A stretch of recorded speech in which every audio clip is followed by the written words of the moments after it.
నమస్తే, welcome to okay TV. ప్రస్తుతం నాతో పాటు బీజేపీ ఎంపీ ఆర్ కృష్ణయ్య గారు ఉన్నారు. మాట్లాడే ప్రయత్నం చేద్దాం. ఇటీవల అన్ని పార్టీలు, అన్ని బీసీ సంఘాలు ఏకమై ఒక ధర్నాలు చేస్తున్న పరిస్థితి, వాటి గురించి ఆయన ఒపీనియన్ తెలుసుకునే ప్రయత్నం చేద్దాం. నమస్తే సార్. సార్, అంటే ఇదివరకు బీసీ ఉద్యమం అంటే మా అందరికీ ఆర్ కృష్ణయ్య గారు గుర్తొస్తారు. ఇప్పుడు అన్ని పార్టీలు స్టార్ట్ చేసినాయి బీసీ ఉద్యమాలు. ఎలా అనిపిస్తుంది? అంటే కరెక్ట్ వేలో వెళ్తుందా, లేదా దీన్ని మళ్ళీ పొలిటికలైజ్ చేస్తూ ఉన్నారా? అంటే పార్టీలకు పొలిటికల్ అభిప్రాయం ఉంటుంది. బీసీ ఉద్యమం ఉన్నది, మేము చేయకపోతే బీసీ వ్యతిరేకత వస్తుందని. కానీ అది చివరకు బీసీ ఉద్యమానికే లాభం. ఎందుకంటే తెలంగాణ ఉద్యమంలో కూడా అన్ని పార్టీలు తెలంగాణ వాదం ఎత్తుకున్నాయి. తెలంగాణ ఉద్యమం బలంగా బలపడ్డది. ఇక్కడ అన్ని పార్టీలు బీసీ వాదం ఎత్తుకుంటే బీసీ ఉద్యమం బలపడుతుంది. బీసీలకు అన్ని రంగాల్లో రావాల్సిన వాటా లభిస్తుంది. చివరకు అందరి కోరిక, ఇన్నేళ్ళ బీసీలు ముఖ్యమంత్రి కాలేదు రాష్ట్రానికి. 76 ఏళ్ళు అయింది. అన్ని రాష్ట్రాలలో బీసీలు 5 సార్లు 10 సార్లు ముఖ్యమంత్రి అయ్యారు. బీహార్ తీసుకో, యూపీ తీసుకో, కర్ణాటక, తమిళనాడు, మధ్యప్రదేశ్ లాంటి రాష్ట్రంలో, ఒరిస్సా లాంటి రాష్ట్రంలో కూడా అయ్యారు. మహారాష్ట్ర, గుజరాత్లో అన్ని రాష్ట్రాల్లో అయ్యారు. కానీ మన రాష్ట్రంలో బీసీ ఉద్యమం బలపడ్డది, కానీ బీసీ ముఖ్యమంత్రి కాలేకపోయారు. ఇది చివరకు బీసీ ముఖ్యమంత్రి కూడా దారితీస్తుంది. బీసీ ముఖ్యమంత్రి ఒకసారి వస్తే బీసీల బతుకుల లోపల సమూలమైన మార్పులు వస్తాయని ప్రజలు ఆశిస్తారు. అంటే ఛాన్స్ ఉంటుందా సార్ బీసీ ముఖ్యమంత్రిని చేసే ఛాన్స్? అంటే తెలంగాణలో గతం నుంచి మనం చూసుకుంటే ఎక్కడ కూడా బీసీ ముఖ్యమంత్రి అనేటువంటి కనపడలే. ఇప్పుడు కూడా కాంగ్రెస్ ప్రభుత్వం వచ్చిన తర్వాత మేము బీసీలకు అది చేస్తాం ఇది చేస్తాం అన్నప్పుడు బీసీ ముఖ్యమంత్రికి కూడా ఛాన్స్ ఇవ్వని పరిస్థితి. మీరేం చెప్తారంటే అయ్యే ఛాన్స్ ఉంటుందా బీసీ ముఖ్యమంత్రి చేస్తే తెలంగాణలో? బీజేపీ పార్టీ, అమిత్ షా గారు అందరు కలిసి పార్టీ మేము అధికారంలోకి వస్తే బీసీ ముఖ్యమంత్రి చేస్తామన్నారు. అయితే లేట్ అయింది అప్పుడు.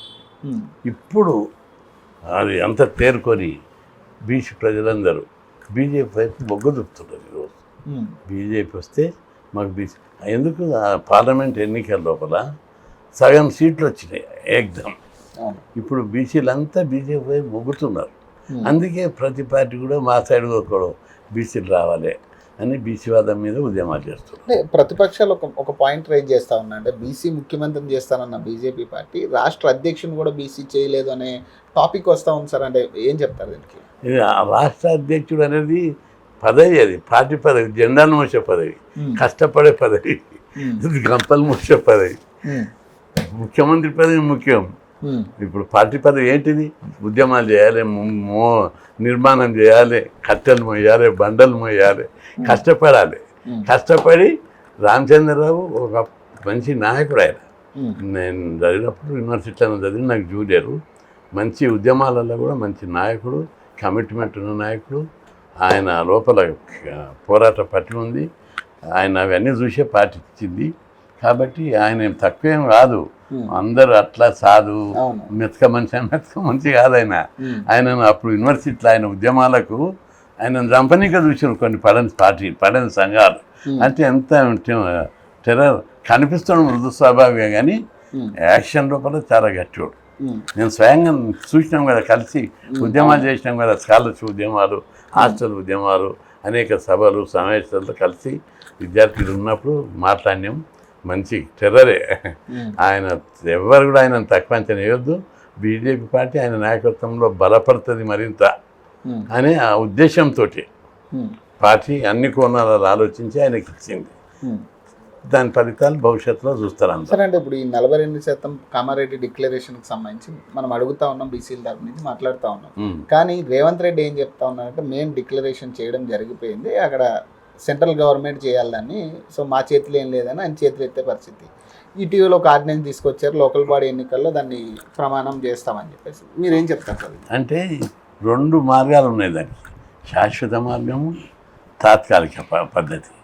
శాశ్వతం ఏంటిదంటే ఒకసారి రిజర్వేషన్ పెడితే లీగల్ అడ్డూల్స్ ఇంకా భవిష్యత్తులో ఎలాంటి ఆటంకాలు లేకుండా రాజ్యాంగాన్ని సవరించాలనేది ఒక మార్గం. అందుకోసం సెంట్రల్ పంపారు. రెండవ మార్గం ఏమిటిది? హైకోర్టు ఏం జడ్జిమెంట్ ఇచ్చింది? మీరు 2 నెలల ఎన్నికలు పెట్టాలని. అప్పుడు 2 నెలల ఎన్నికలు పెట్టాలంటే నేషనల్ పార్టీ చేయలేదు ఇంత తొందరగా. జనాభా లెక్కలు తీయాలి, కులాల వాళ్ళ లెక్కలు తీయాలి. అది నేషనల్ పాలసీ. బీజేపీ రిజర్వేషన్ల మీద నిర్ణయం తీసుకోవాలంటే కులాల వారి లెక్కలు అనౌన్స్ చేసింది. ఆ కులాల వారి లెక్కలు వస్తే తప్ప నేషనల్ పాలసీకి మార్గం లేదు. ఎంత జనాభానో తెలియదు ఎట్లా నిర్ణయం తీసుకుంటారు.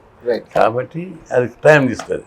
ఇమ్మీడియట్గా ఏం చేయాలి, ఇక్కడ ఆర్డినెన్స్ తెచ్చి రాజ్యాంగంలోని ఆర్టికల్ 243(d)(6) ప్రకారం రాష్ట్ర ప్రభుత్వము బీసీ రిజర్వేషన్ నిర్ణయించే అధికారం ఉంది. కులాల లెక్కలు తీశారు, అసెంబ్లీలో బిల్లు పాస్ చేశారు, రాజ్యాంగం పవర్ ఇచ్చింది. రాజ్యాంగపరమైన అవరోధం లేదు, చట్టపరమైన అవరోధం లేదు, ఎందుకంటే అసెంబ్లీలో బిల్లు పాస్ అయింది. రెండవది కులాల వారి లెక్కలు ఉన్నాయి. ఇంకొకటి ఏంటిదంటే సుప్రీంకోర్టు 50% సీలింగ్ తీసేసింది అగ్రకులాల రిజర్వేషన్లో. అది కూడా క్యాప్ తీసేసింది. దానిది మరి జనాభా ప్రకారం పెడదామంటే కులాల వారి లెక్కలు ఉన్నాయి. కాబట్టి అవరోధాలు ఆటంకాలు ఎక్కడ కనిపిస్తలేదు. కాబట్టి కేసు గెలుస్తుంది అని మేమందరం కూడా చాలా రోజులుగా వాదిస్తున్నాం. ఆయన కూడా బీసీ సంఘాల వాదన ప్రకారమే పెంచాడు, జీవదిస్తున్నాడు. దాన్ని కాపాడుకోవాల్సిన బాధ్యత అందరి మీద ఉంది.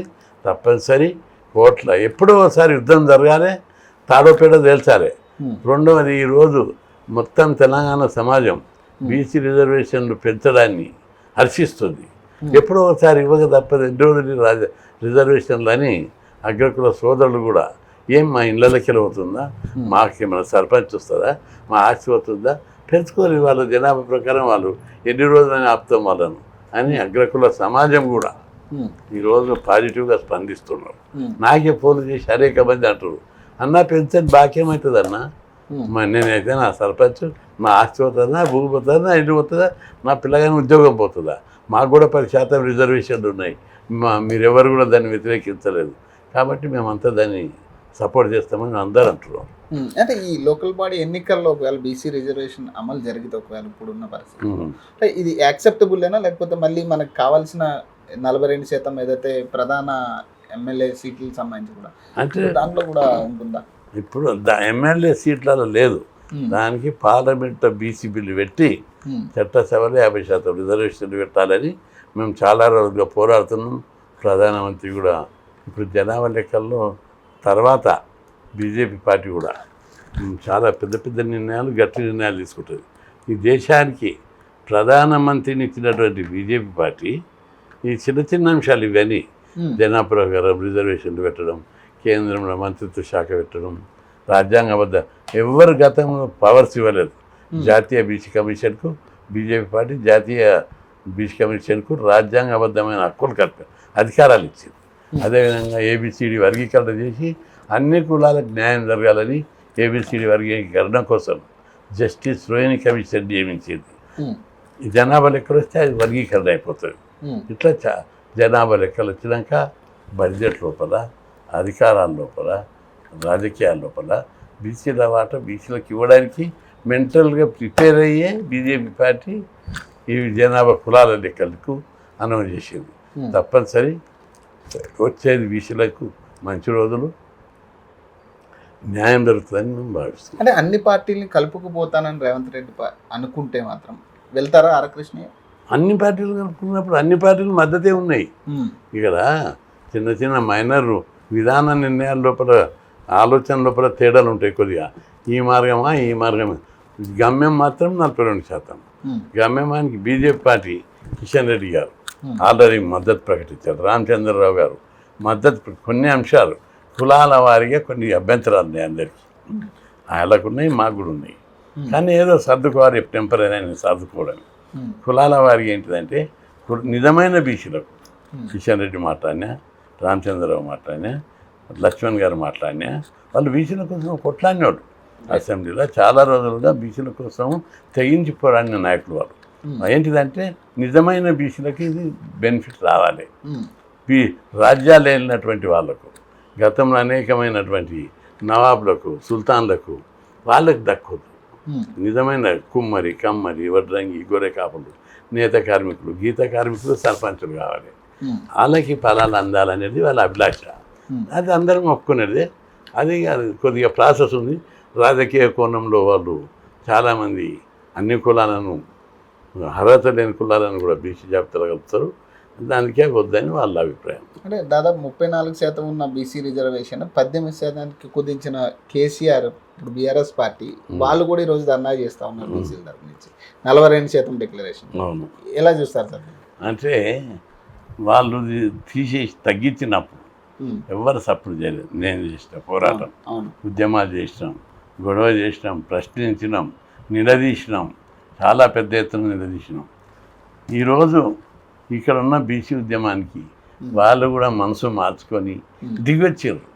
దిగొచ్చినాక మేము వద్దానికి బాగుండేది. అంటే మనసు మారింది అనుకుంటున్నారా, లేకపోతే ఇది కూడా రాజకీయ మారింది, మారాలి కూడా, మారకపోతే మార్చుకునేటట్టు చేయాలి. ఇంకా ఒక పక్కన కవిత కూడా మాట్లాడుతూ ఉంది బీసీ రిజర్వేషన్ గురించి. ఇవన్నీ కూడా కొంతమంది మాట్లాడుతూ ఉన్నారు, మీ అయ్యనాడుగా ఫస్ట్ ఆయన కదా తగ్గించింది అనే దాన్ని. సరే, మా వాళ్ళకు ఉంటుంది కదా, కోపం ఉంటుంది. మీరు అన్యాయం చేసేవాళ్ళు, మీరు ఇట్లా మాట్లాడడం అనేది ఉంటుంది. నేను పెద్ద మనసుతోటి మనసు మార్చుకొని మనకు మద్దతు ఇచ్చేటోళ్ళను మనం విమర్శించదు, ఆహ్వానించాలని నేను. అంటే నిన్న తీన్మార్ మల్లన్న వర్సెస్ కవిత ఈ ఫైట్కి సంబంధించి మీరేం చెప్తారు సార్? తీన్మార్ మల్లన్న వ్యాఖ్యల మీద కానీ. తీన్మార్ మల్లన్న మాట్లాడిన మాటలు ఊతపదమైనా అది లేడీస్ లోపల ముఖ్యంగా ఒక చీఫ్ మినిస్టర్ బిడ్డ, ఆమెకు ఆ పదం వాడడం కొద్దిగా అభ్యంతరకరం. అయితే అభ్యంతరకరమైన వ్యాఖ్యల కోసం లీగల్ పరంగా ప్రెస్ మీద దాడి చేయడం అభ్యంతరకరం.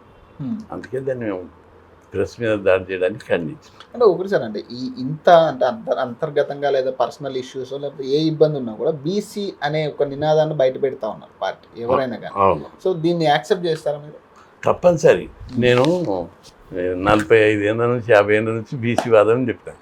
ఎవరు అనని రోజు బీసీ సంఘం పెట్టా, విద్యార్థి సంఘం పెట్టినా, అసెంబ్లీ మీద దాడి చేసిన, సచివాలయం మీద దాడి చేసిన, హాస్టల్ కావాలి, స్కాలర్షిప్లు కావాలి, ఫీజు రియంబర్స్మెంట్ కావాలి, ఉద్యోగాలు భర్తీ చేయాలని అనేక ఉద్యమాలు చేసినాం. ఆ రోజు బీసీ అనే పదం మాట్లాడడానికి భయపడ్డారు. లోకల్ బాడీ రిజర్వేషన్ కోసం నేను ధర్నా చేస్తే మీడియాతో సహా వక్రీకరించారు. పిల్లలు తెచ్చి సర్పంచ్ రిజర్వేషన్లు కావాలంటే అయినా కూడా కొట్లాడినాం, అవమానాలు భరించడం. ఈరోజు ఆ వాదం బలంగా ముందుకు వచ్చేసింది. దాన్ని ఇంకా అందరూ మరింత ముందుకు తీసుకుపోవడానికి ఎవరు వచ్చి నేను అంటున్నాను, నేను ఒక్కరే చేసిన సంఘాలు ఇన్ని రోజులు కష్టపడ్డా, హాస్టల్ పెట్టించినా, ఇవి పెట్టించినా ఎవరు రావద్దు బీసీ సంఘాలన్నా. ఎన్ని సంఘాలు వస్తే అన్నింటినీ ఎంకరేజ్ చేస్తున్నాం. ఎంతమంది నాయకులు ముందుకు వస్తే అన్నింటినీ ఎంకరేజ్ చేస్తున్నాం. నాయకత్వం పెరగాలి, నాయకులు పెరగాలి, సంఘాలు పెరగాలి. ఉద్యమం బలపడాలంటే నాయకులు అనేక మంది రావాలి. ఇతర కులాలు కూడా బీసీవాదం ఎత్తుకుంటే మన బీసీవాదమే బలపడుతుంది తప్ప తెలంగాణ వాదం అప్పుడు ఏమైంది? అన్ని కులాలు, అన్ని సంఘాలు, అన్ని పార్టీలు ఎత్తుకున్నాయి.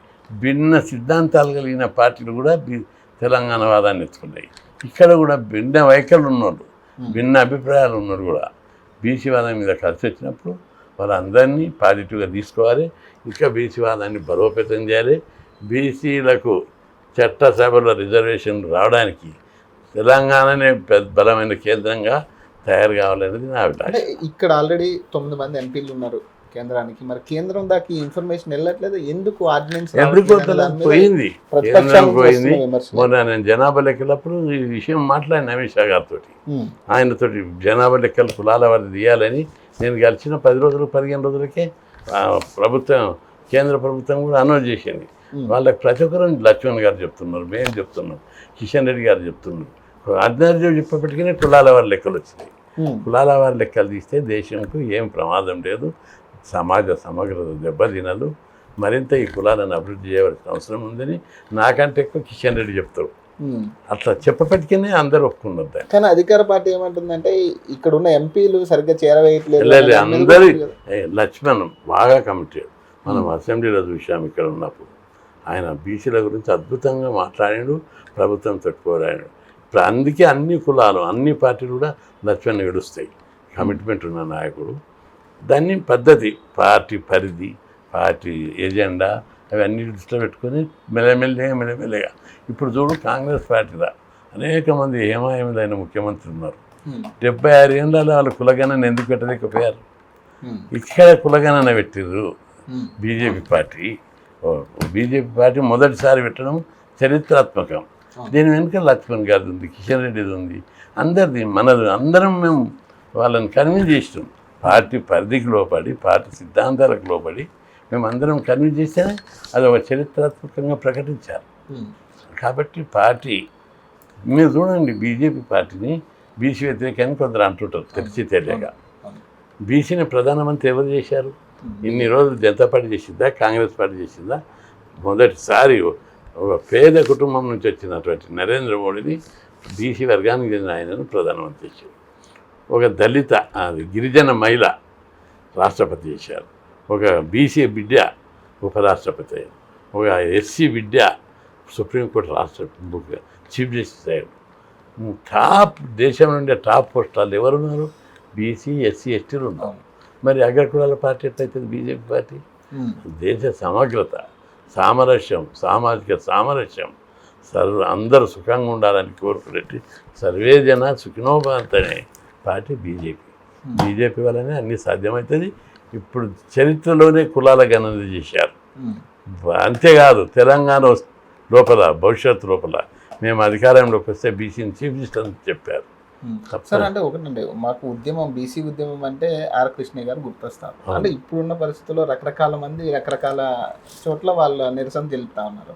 ఆర్ కృష్ణ గారిని పక్కన పెట్టాలన్న ఆలోచన జరుగుతుంది అంటే బీసీలో ఇప్పుడు వస్తున్న కొంతమందిలో అనుకుంటారు జరుగుతుందంటారు అట్లా బీసీ ఉద్యమం అంటే అనుకుంటే తప్పేం కాదు. అంటే పక్కన పెట్టాలి అని అనుకోరు, ఆయన కంటే పైకి రావాలని అనుకుంటారు. దాన్ని నేను స్వాగతిస్తా. నేనేం చేస్తున్నా గుట్టకు రాళ్ళు మోస్తున్నా, సేవ చేస్తున్నా. నేనేమి అధికారం అనుభవిస్తలేను, డబ్బు సంపాదిస్తలేను, భోగాలు అనుభవిస్తలేను. పేద కులాలకు సేవ చేస్తున్నా. ఈ సేవలో వేరేళ్ళు పాలు పంచుకుంటే ఇది వెట్టి చాకిరి. ఇది సేవ. నేను వెట్టి చాకిరి అంటే బాగుంటుంది మా పదం, కానీ సేవ మానవ సేవే మాధవ సేవ. నిస్వార్థంగా నిష్కామంగా పేదవర్గాల అభివృద్ధికి చదువు కోసం సేవ చేస్తున్నా. ఈ సేవలు ఎవరైనా భాగం పంచుకుంటే నా బడ్డం తగ్గుతుంది కదా, అందుకు సంతోషపడతా. ఇంకొకరు కూడా వచ్చిందని సంతోషం. అలాంటి సిచ్యువేషన్స్ ఉన్నాయి సార్. అంటే వెల్కమ్ చేస్తా నేను. చాలామంది రావాలని కృష్ణమైన కాదు, కృష్ణయ్య ఒక్కడే కాదు, ఇంకొకరే కాదు, 10-20 మంది రావాలి. అట్లా నాయకులు ఎక్కువైతే ఒక వాదం పెరుగుతుంది, పేద వర్గాలకు లాభం అవుతుంది. నాయకత్వం పెరగాలి, సంఘాలు పెరగాలి, ఎక్కువ మంది. ఇన్ని రోజులు ఒకప్పుడు మనం 30 ఏళ్ల కింద చూడు, ఊళ్ళల్లో సర్పంచ్కి నిలబడాలంటే 1-2 కులాలు నిలబడ్డాయి. బీసీ కులాల్లో ఒక్కడు దొరకకుండా క్యాండిడేట్ నిలబెడదామంటే కూడా ఏ కులం ఉన్నారా? రజకులు కానీ, నాయబ్రహ్మణులు కానీ, గొల్లోలు కానీ, ముదిరాజులు కానీ, మున్నూరు కాపు కానీ, గౌళ్ళు కానీ, ఏదో 1-2 కులాలు అక్కడెక్కడ ఒకరు కనిపిస్తుండే. ఇప్పుడు ప్రతి గ్రామంలో బీసీలల్లా సర్పంచ్కి నిలబడేటోళ్ళు 20 మందికి దొరుకుతారు. ఎందుకు వచ్చింది మార్పు వచ్చింది. ఆ మార్పు కోసమే పోరాడుతున్నాం. ఎలా ఉంటుంది సార్ నెక్స్ట్ కార్యాచరణ ఎలా ఉండబోతుంది మీది? అంటే కేంద్ర ప్రభుత్వం తప్పనిసరిగా బీసీలకు అన్ని రంగాల్లో అభివృద్ధి చేయాలని ఉంది. చేయడానికి సిద్ధపడే వాళ్ళు కులగణన చేపట్టారు. దాని ద్వారా బీసీలకు మంచి రోజులు వస్తాయి భవిష్యత్తులో. మన తెలంగాణనే కాదు, ఆంధ్రప్రదేశే కాదు, దేశం అంతటా మన దగ్గర చాలా బెనిఫిట్స్ ఉన్నాయి. దేశంలో ఎక్కడ లేని విధంగా మన రాష్ట్రంలో బీసీలలో ఒక నిశ్శబ్ద విప్లవం తెచ్చాం. అభివృద్ధి కనిపించని అభివృద్ధి. డైరెక్ట్ తెచ్చి సింహాసనం పెట్టలేదు, కిట్టం పెట్టలేదు, నిశ్శబ్దంగానే అనిపించింది. తుపాయికి పట్టలేదు, యుద్ధాలు చేయలేదు, కానీ అభివృద్ధి జరిగింది. మీకు ఉదాహరణ చెప్తా. ఒకటి, మనం ఒక 20 ఏళ్ళ ఎంటకి పోతే అపార్ట్మెంట్ కడుతుంది. అక్కడ లేబర్ ఎవరు ఉంటుంది? శ్రీకాకుళం, ఒంగోలు, పాలమూరు, మెదకు ఈ లేబర్ ఉంటుండే. రోడ్లు వేస్తుంటే రోడ్డు కాకపోతే ఈ లేబరే ఉంటుండే మన తెలంగాణ, ఆంధ్రప్రదేశ్. ఇప్పుడు చూడు, తెలంగాణ పాలమూరు లేబర్ కానీ, శ్రీకాకుళం కానీ, ప్రకాశం డిస్ట్రిక్ట్ లేబర్ లేరు. ఉత్తరప్రదేశ్, ఒరిస్సా, ఛత్తీస్గఢ్, మధ్యప్రదేశ్ లేబర్ పనిచేస్తారు. అంటే ఇది దీని ఉద్దేశం, దీని అర్థం ఏంటిది? ప్రతి ఒక్కరు చదువుకుంటారు, చదువుకొని డెవలప్ అవుతున్నారు. కాబట్టి ఇది ఒక నిశ్శబ్ద విప్లవం. ఇది దీన్ని అందరూ నేను ఇంత చేసుకుంటామైనా కానీ ఈ తేడాను నిశ్శబ్ద విప్లవాన్ని గురించి నా తాట రాలేదు. మొన్న ప్రేమ టీవీలో ఆయన మాట్లాడుతుంటే చెప్తున్నాడు, కృష్ణయ్యనే అసలు విప్లవకారుడు, నిశ్శబ్ద విప్లవం తెచ్చాడు రాష్ట్రంలో. అందరు చదువుకున్నారు, గుణాత్మకమైనటువంటి మౌలికమైన సమాజంలో మార్పు వచ్చింది. ఇప్పుడు అది చదువుకోవడం వల్ల వచ్చింది. చదువుకోవడానికి స్కాలర్షిప్లు కావాలి, ఫీజు రియంబర్స్మెంట్ కావాలి, హాస్టల్ కావాలి, గురుకులాలు పెట్టాలని అందరు ఆయన కొట్లాడుతుంటే మనం నవీనం.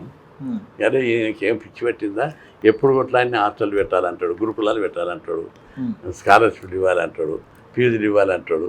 దీంతో ఏమరుగుతుంది, ఈయనకి ఏం పని లేదా? అందరూ ఆయన బీసీ నాయకుడు కూడా ఏమయ్యా చట్టసభల గురించి కొట్లాడుతున్నావు ఓకే, రాజకీయ పదవుల గురించి కొట్లాడుతున్నావు ఓకే, వీటితో పాటు అటుని కూడా కొట్లాడినా.